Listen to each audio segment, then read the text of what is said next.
اول تو کرسی پر نماز پڑھنے نہ پڑھنے کے مسائل ہیں.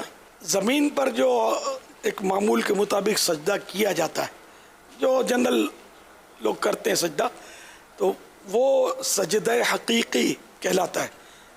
یعنی کہ ریئل سجدہ تو وہی ہے، حقیقی سجدہ.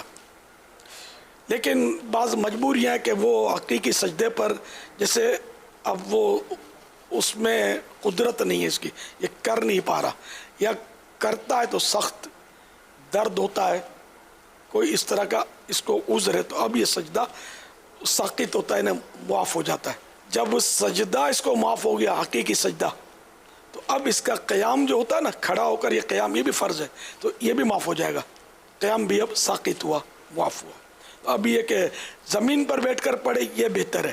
اب بعض صورتوں میں کہ زمین پر بھی بیٹھ کر نہیں پڑھ سکتا، تو اب یہ کہ کرسی پر بیٹھ کر پڑھنے کا طریقہ جو ہے نا، تکبیر تحریمہ اور ہاتھ باندھنا تو وہ سیم ہے، کہ اس میں کوئی رکاوٹ جس کو نہیں ہے، اللہ اکبر یہ ہاتھ باندھ لیا.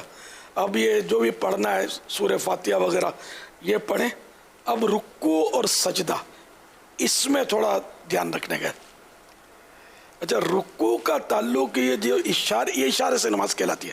اشارے سے جو نماز پڑھی ہے اس کا تعلق کمر سے نہیں ہے، توجہ رہتی نہیں ہے، کمر جھکی ہوئی ہوتی ہے. تو اصل جو ہے نا، سر سے اشارہ کرنا ہے رکوع کا. تو اب جیسے یہ، اور ٹیک بھی اگر ضرورت نہ ہو تو ٹیک نہ لگائے. اس کے لیے اگر کوئی وہ بغیر ٹیک کا سٹول ممکن ہو نا، بڑا بنوا لے. اب جب اپنے آسائش کے لیے طرح طرح کی چیزیں بنوا ہی رہے ہوتے ہیں ہم، تو ایک سٹول بھی بنا لے نماز کا، گدی وغیرہ ڈلوا کر، تاکہ اس کو تکلیف کم سے کم ہو. تو بغیر ٹیک لگائے، کیونکہ ٹیک لگانا بغیر ضرورت یہ مکروہ تنزیہ، ناپسندیدہ ہے. تو اب یہ کہ یہ بیٹھے ہیں اور رکوع اب کرنا ہے. تو رکوع میں یہ سر کا اشارہ کرنا ہے، اللہ اکبر کہہ کر اب میں رکوع کیا ہے. اب وہ سمع اللہ لمن حمدہ، یہ سیدھے ہو گئے. اب دو سجدے کرنے ہیں. سجدے میں شرط ہے کہ رکوع سے کچھ نہ کچھ زیادہ جھکاؤ ہو. اللہ اکبر. آپ نے نوٹ کیا کہ میرا رکوع سے یہ سر زیادہ جھکا ہے.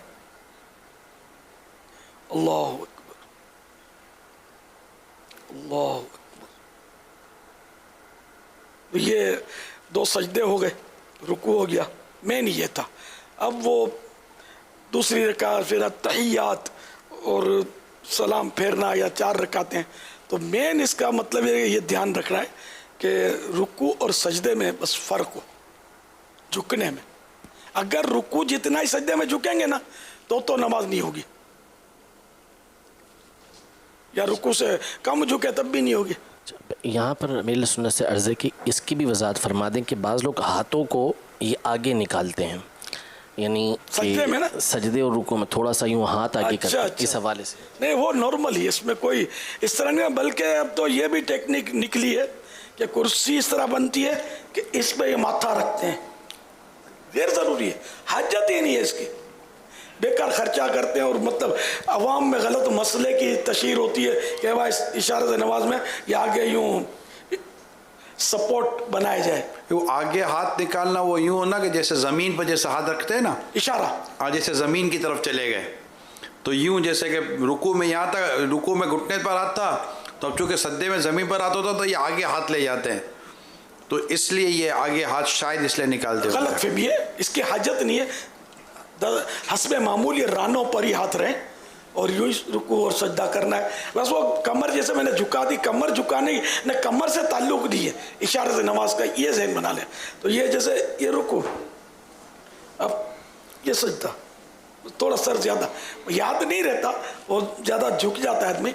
لیکن جھکنا تو پھر بھی پایا گیا، لیکن اتنا بھی اگر جھکتا نا کہ تھوڑا رکوع کے لیے اس سے تھوڑا زیادہ سجدے کے لیے، تو یہی کافی ہے.